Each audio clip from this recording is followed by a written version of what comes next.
코로나19 국내 확산이 계속되면서 문제는 또 전 세계에서 한국발 입국자에 대한 입국 제한을 하고 있다는 점입니다. 전 세계 102개국에서 지금 입국 제한을 하고 있다는데 지금 가장 논란이 되는 곳이 바로 일본인 것 같습니다. 일본이 사실상 입국 금지 조치에 나섰다 이런 얘기들이 나오고 있는데요. 박인북 교수님, 도대체 어떤 조치길래 지금 사실상 입국 금지라는 얘기가 나오죠? 그저께 3일째만 하더라도 대통령께서 일본과 이웃 나라가 잘 협력해서 해야 된다는 얘기를 하자마자 그렇죠. 뭐지 일본에 발표한 거 아니겠습니까? 네. 좀 정부 입장에서는 굉장히 당황스러울 수 있는데요. 예. 더군다나 지금 강경화 장관께서 거칠게 대책하는 부분은 방역 체계가 없는 나라에서 하는 것이다라고 얘기를 했는데 지금 일본, 호주에서 이미 우리나라를 끌고 거절을 사실상 한 것이거든요. 이거 보면.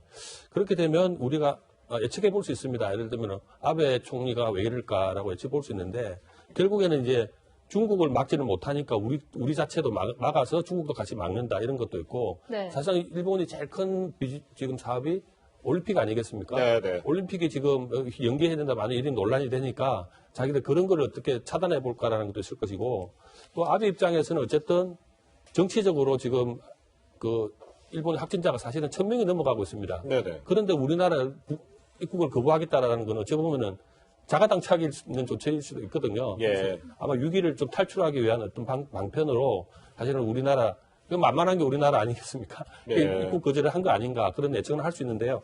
이 문제는 어쨌든 한중일은 어쨌든 같은 권역에 있기 때문에 서로 국가 간의 이해관계를 줄여서 이걸 방역을 막는 데 최선을 다했는데도 불구하고 일본의 이런 조치는 아마 우리 정부도 잘못한 게 굉장히 많을 것입니다. 이 부분에서 우리가 중국을 좋지 못하고 이런 부분이 있긴 한데 어쨌든 이런 거는 전체적인 국가 차원뿐만 아니라 범세계적으로 처치할 문제를 국가 이익에 몰입해서 이런 조치를 내리는 것은 좀 합당하지 않다 그렇게 보여집니다. 네, 변호사님 그런데 일본의 이 방침을 보면은 2주간 격리뿐만이 아니라 무비자도 중단했고 또 비자 효력도 정지한다고 했는데 이렇게 초강경 조치를 취하면서 문제는 우리 외교부와 전혀 사전 협의가 없었다는 점 아니겠습니까? 정말 아마 지금 일본뿐만 아니라 호주도 그렇고 대부분의 우리나라에 대해서 입국 제한하는 나라들의 사전 협의나 이런 건 없었던 것 같아요. 그런데 일본이 주는 충격은 이런 거죠. 예를 들면 호주나 이런 것들은 같은 경우는 아직은 좀 청정지대니까 나름대로 좀 본인 국가의 국민들의 건강과 보건을 위해서 그렇게 한다고 볼 수는 있는데 일본은 사실은 지금 겉으로 드러난 확진자는 숫자는 우리보다 적지만 어쨌든 일본도 전국적으로 지금 확진자가 늘어나고 있고 방역이 뚫린 상태거든요. 이미 뚫린 상태에서 지금 우리나라를 입국 금지하는 건 단순히 방역뿐만 아니라 무슨 어떤 정치적 의도가 있지 않을까라는 이제 그런 관측들이 나오는 거고 그래서 아마 정한이 앵커 얘기했던 그런 외교부와 사전 협의하지 않은 그런 부분들도 아마 그런 일본 아베 총리가 지금 맞닥뜨리고 있는 굉장히 정치적인 위기 그리고 우리나라와 일본 간의 관계가 지난 작년부터 그렇게 좋은 관계는 아니거든요. 솔직히 말씀드려서 아마 그런 것들이 다 좀 배경이 돼서 이렇게 전격적으로 일본이 결정을 하는 것 아닌가 이렇게 볼 수 있을 것 같습니다. 변호사님, 그런데 지금 한 오전 10시부터 청와대 지금 NSC 상임위원회에서 이 문제를 지금 논의하고 있다고 하거든요. 아직 결론은 지금 안 나온 것 같은데 이미 외교부가 예고를 한 거는 이 부분이에요. 상응 조치를 할 수 있다. 상응 조치라고 하면 아마 이제 일본이 우리에게 한 것이 실질적인 입국 제한과 입국 금지 아니겠습니까? 거기에 상응한다고 하면 뭐겠어요? 우리도 역시 일본인에 대한 입국 금지, 또는 무비자 중단, 입국 제한 이렇게 아마 동일한 조치가 이제 나올 수도 있게 되겠죠. 아마 그런 조치가 나올 확률이 저는 90% 이상이라고 보는데, 그럼 그 이후에 다시 한번 우리 청와대는 결정의 순간에 도달할 겁니다. 이번에 일본 조치를 보시자고요. 일본이 우리나라만 입국 금지한 게 아니에요. 중국까지 같이 입국 금지를 했습니다. 일본이 아마 정치적인 그런 판단이 있었을 거예요. 일본이 애초에 중국인 입국 금지를 하지 않았던 이유는 역시 7월에 있을 도쿄올림픽의 문제 그리고 일본도 우리나라와 마찬가지로 올 4월에 시진핑의 방일의 문제가 있었거든요. 그런데 현실적으로 시진핑 방일의 문제는 물 건너갔습니다. 그러고 나니 이제 중국인 입국 금지 카드를 한국의 입국 금지와 같이 내건 것이거든요. 일본은 우리나라, 중국 둘 다 입국 금지를 했다. 그럼 이 상황에서 우리가 일본에 대해서 대응 조치로서 일본이 입국 금지 제한 이거 당연히 해야 되는 건데 그럼 이제 우리는 중국인 어떻게 할 건데 일본도 했잖아. 우리는 어떻게 할 건데라는 문제가 다시 한번 직면할 수 있을 거다. 그래서 오늘까지는 아마 일본에 대한 강한 조치가 나오겠지만 내일부터는 그럼 이제 중국은 이런 문제가 다시 한번 아마 청와대의 뜨거운 감자로 떨어질 겁니다. 예. 네, 박 교수님 지금 변호사님도 말씀하셨지만 실제로 그러니까 왜 그러면 중국에 대해서는 별다른 조치를 취하지 않았느냐 이런 지적이 나오고 있거든요. 여기에 대해서 좀 어떻게 보시나요? 중국이 사실은 국가적으로는 우리를 금지하지 않았지만 14개 후베이성을 포함해 14개 성에서 우리 입국을 거절하고 있습니다. 전체 네. 전면적으로. 네네. 그렇다면 우리가 말을 못하고 있는 거 아니겠습니까? 말했다시피 이제 중국 수석이 우리나라 방문한 일정도 있고 외교적인 이런 것들 또 경제적인 실리 이런 차원에서 안 했다고 한다면 만약에 일본도 조치가 이렇게 만약에 상응하는 조치, 원래 뭐냐 외교는 호혜적인 관계니까 거절하면 우리도 거절해야 되는 상황으로 간다면 중국 문제가 아마 딜레마에 빠질 수 있을 것이다 이런 생각이 드는데요. 네네. 여전히 국민들은 왜 초기에 중국 입국을 전체적으로 막지 않았냐는 여론이 있는데다가 만약에 이번에 이런 조치를 무야무야하게 지나간다, 일본만 규제한다 이런다면 아마 정치적으로도 굉장히 공박해질까 아닐까 그런 생각이 듭니다. 네. 네. 사실 뭐 문재인 대통령이 중국 입국 금지 같은 경우는 이제 좀 시기적으로 초기에 했다면 했어야 된다 이런 얘기도 하기도 했었는데 신 교수님 좀 안타까운 게 아무튼 어떻게 전 세계가 우리 지금 방역 능력을 조금 못 믿고 있다고 이렇게 봐야 되는 건지 우리 사실 방역 능력 굉장히 높은 편 아닙니까? 그럼에도 불구하고 지금 우리나라에서도 지역사회 감염이 우리가 높기 때문에 아, 예. 한국발에 이런 입국하는 사람들이 코로나에 노출됐을 가능성을 완전히 배제할 수 없는 거거든요. 아, 예. 그렇기 때문에 자국민을 보호한다는 입장에서는 그렇게 할 수 있다고 의학적으로는 보이고요. 네, 네. 지금으로서는 뭐 중국, 일본, 한국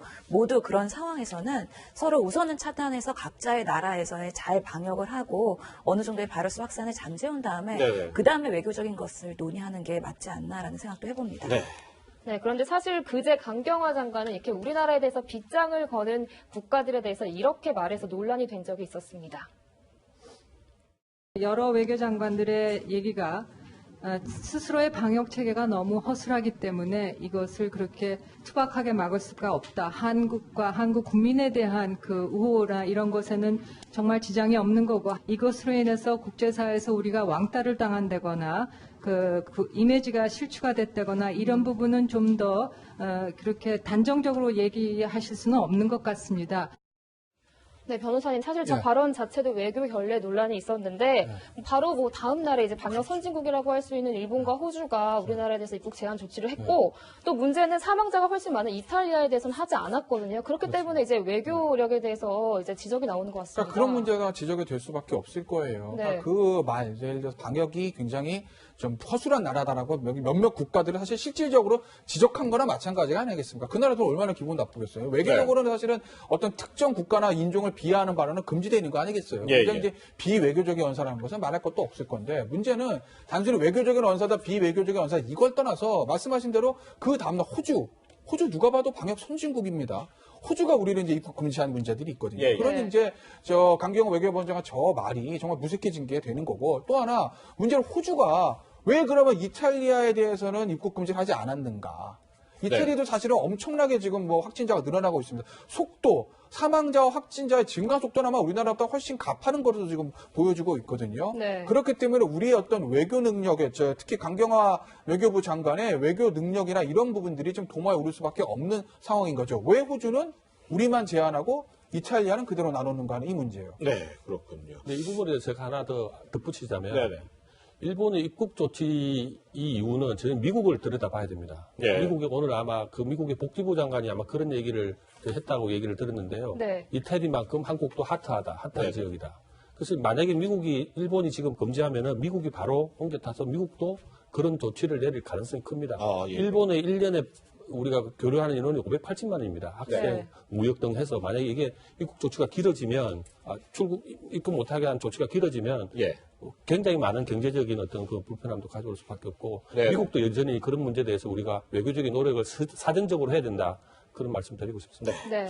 그런데 지금 이제 북한의 얘기를 잠시 해봐야 될 것 같은데 북한의 최근 행보 상당히 의아합니다. 3.1절에 문재인 대통령이 보건협력을 북한에 제안을 한 다음 날 방사포를 쏘더니 그 다음 날엔 또 김여정이 우리 청와대를 비방하는 그런 담화문을 발표하고 그런데 4일에는 김정은이 문재인 대통령에게 친서를 보냈습니다. 이 친서 도대체 어떤 의미일까요? 먼저 청와대 발표 내용 잠시 들어보겠습니다.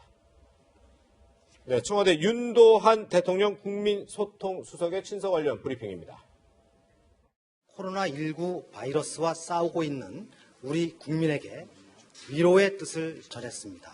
김정은 위원장은 문재인 대통령의 건강을 걱정하며 마음뿐일 수밖에 없는 상황에 안타깝다는 심정을 표했습니다. 또 문재인 대통령이 코로나19 바이러스를 반드시 극복할 수 있도록 조용히 응원하겠다며 문 대통령에 대한 변함없는 우위와 신뢰를 보냈습니다. 박인복 교수님, 네. 도대체 북한 어떤 의도일까요? 글쎄요, 온탕nen탕 우리가 목격했지 않습니까? 그 전날 그 한밤에 김여정 부부장이 우리 정부에 대해서 그야말로 입에 닿기 힘들 정도로 한 거 아닙니까? 그건 예. 청와대를 공격한 게 아니라 우리 국민을 공격한 것이거든요. 그렇죠. 그 하루 지나서 이제 이런 그 진술을 보냈다는 게 온탕nen탕 무슨 전략이 숨어 있을까라는 생각을 해보면서 예. 약간 지금 북한에도 코로나 문제가 과연 안전한 지대인가 그런 생각이 문득 들고 네, 네. 저 진세의 맥락을 보면 신뢰를 보냈거든요. 예. 다른 몰라도 문재인 대통령에서 뭐 신뢰한다 이런 내용 있다고 발표를 하긴 했는데 네. 그 김여정이 얘기할 때는 한마디도 안 하다가 진술을 받고 나니까 저렇게 소통수수까지 나서가지고 저희 환영 논평을 낸다는 게 저는 좀 의아할 뿐입니다. 네. 네, 코로나19 국내 속보와 시험대에 오른 우리 외교력도 북한의 속내까지 짚어봤습니다.